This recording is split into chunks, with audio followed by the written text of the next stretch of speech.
আওয়ামী লীগের রাজনীতি কিন্তু এই দেশে আসবে, আওয়ামী লীগের রাজনীতি কিন্তু এই দেশে আসবে। আজ বিএমপি কে নষ্ট করছে এই সমস্ত কিছু ভণ্ড নেতারা। এমপির ভাইরা, আপনারা কি তারেক জিয়ার এই রিমান্ডের কথা ভুলে গিয়েছেন? তার উপর যে নির্মম বর্বর জুলুম অত্যাচার করা হয়েছে, যেটা জাহিলিয়াতকে হার মানিয়ে ফেলেছিল। আপনারা কি তারেক জিয়ার ওপরে যে জুলুম অত্যাচার টর্চার হয়েছে এটা ভুলে গিয়েছেন? এই জন্য কোনো আওয়ামী সন্ত্রাসীর বীজ যেন সামনে মাথাছাড়া দিতে না পারে। আলহামদুলিল্লাহ, আমরা শুকরিয়া আদায় করছি।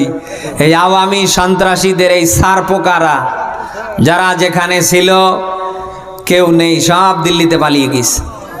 1 নাম্বার। 2 নাম্বার, এই আওয়ামী সন্ত্রাসীদের এই জালিমদের বাড়িঘর একদিকে পরিত্যক্ত, অপরদিকে আল্লাহ জনশূন্য করে দিয়েছে। বলেন না কেন? এই আছে আছে আছে। অপরদিকে শয়তানদের ব্যাংক অ্যাকাউন্টগুলি জব্দ করা হয়েছে। আলহামদুলিল্লাহ বলি।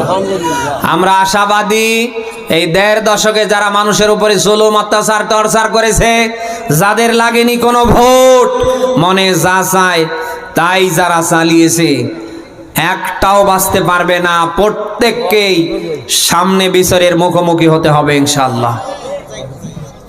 আল্লাহ তাআলা আমাদের সকলকে যেন এদেশের 18 কোটি মানুষের পক্ষে কবুল করে। আমরা যেন দেশের হয়ে কাজ করতে পারি। পারবো তো ইনশাআল্লাহ?